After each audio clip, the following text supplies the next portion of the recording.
A Girl and a Doll is a creepy story about a teenager who notices a strange little girl and a doll who has the right clothes. I want to tell you a story about a girl and a doll. I know what you are thinking. You've heard this story before. A little girl wants a doll, someone buys it for her, and then the doll goes crazy and kills everyone. Well, you're wrong. This is a completely different story. It happened back in 2009, when I was 16 years old. One day, coming home from school, I noticed that a new family had moved into the house at the end of my street. They were a young married couple, and they had a little daughter who looked like she was about 6 years old. She was wearing a white dress, white socks and black shoes. She had long black hair and was holding a doll in her hands. The doll had a white dress and long black hair. In fact, she looked almost like a miniature copy of the girl. Every day, coming home from school, I saw a little girl. She always sat outside her house, holding a doll in her arms and watching me when I passed by. There was something about the way she looked at me and the cold, dark look in her eyes that really unnerved me. I couldn't sleep at night. I was tormented by very strange dreams, and I woke up in a cold sweat. I could only vaguely recall the dreams, but they were all about a girl with a doll. This went on night after night, and I was completely exhausted from lack of sleep. An elderly lady lived next door, very inquisitive. She was one of those old women who knows everything about everyone. She was always eavesdropping and poking her nose into other people's business. One day, when I was walking to school, she grabbed my hand and quietly said that she wanted to tell me something. She wanted to talk about the family that had moved into the house at the end of the street. You don't want to mess with them, she told me. They're not very nice people. I have heard that they are always on the move and never stay anywhere for long. And this daughter of theirs? Do you know that she is an adopted daughter? She's not right in the head either. I have heard rumors that she is the offspring of the devil and that the doll she carries with her is not a doll at all, but a demon created in her image and likeness. I just rolled my eyes and walked away, dismissing it as the empty chatter of a crazy old woman. But, oh, how stupid I was. What a pity I didn't heed the warnings of this crazy old woman. A few days later, there was a knock on our door. When I opened the door, there was a young woman standing there. She was the mother of a little girl with a doll. "Hi," she said. "I'm your neighbor and would like to ask you a favor." "Of course," I said. "What's the matter?" "Something came up unexpectedly," she said. "I have to go on business, and my husband will return from work only later. I'll only be gone for a few hours, but I need someone to look after my daughter while I'm gone. I know it's an urgent matter, but could you take care of her?" "Of course," I said. "What's your daughter's name?" "Lisa," the mother replied. "It's time for us to leave, so if you don't mind." Close quote. I followed the woman to her house and waited for her to run upstairs. When she returned, she was leading a little girl by the hand. As soon as I saw her, I was stunned. There was something wrong with her. Her eyes were completely black, like a shark's, and she was still clutching that poor doll in her hands. I do not know what exactly about this fool scared me so much. Perhaps because he looked so much like a little girl, it was disturbing and creepy.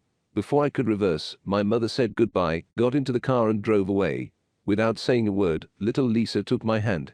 Her skin was icy to the touch, and goosebumps ran down my spine. "Play with me," she said.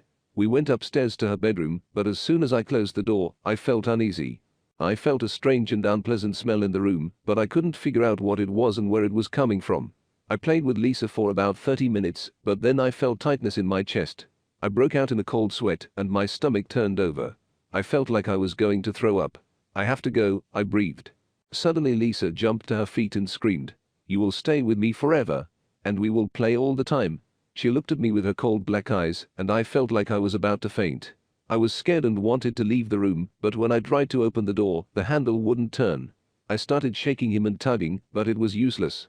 I ran to the window and tried to open it, but it wouldn't budge. No matter how hard I tried, I couldn't open it. Then I remembered the old woman's warning and cursed myself for not listening to her. I was trembling with fear, but I decided to say a prayer anyway. "Our Father who art in heaven, hallowed be thy name." As soon as I said these words, the girl let out a heart-rending scream. She screamed so loudly that I almost went deaf, and I had to put my hands over my ears, but I didn't stop repeating this prayer. "Thy kingdom come, thy will be done, both on earth and in heaven." The girl dropped the doll, and it fell to the floor. Suddenly he came to life and rushed at me, gnashing his teeth and scratching with his clawed paws like a wild beast. I tried to push him away, but he jumped on my neck and tried to snatch my one. I fell backwards on the bed, desperately trying to fight off the doll. It was a terrible struggle. The doll was rushing back and forth, scratching me and tearing my clothes. Every time he grabbed me by the neck, he started choking me. In the end, I got the upper hand. I grabbed his legs and swung with all my might, hitting his head against the wall. He hit the wall with such force that a dent was left on the plaster. The crack split the doll's face in two, and thick black smoke poured out of it. "Give us this day our daily bread and forgive us our debts, just as we forgive our debtors." The doll lay on the floor, shaking and writhing like a dying fish. The doll's head split even wider, and the smoke rising from it became thicker and thicker. "And lead us not into temptation, but deliver us from the evil one. Amen."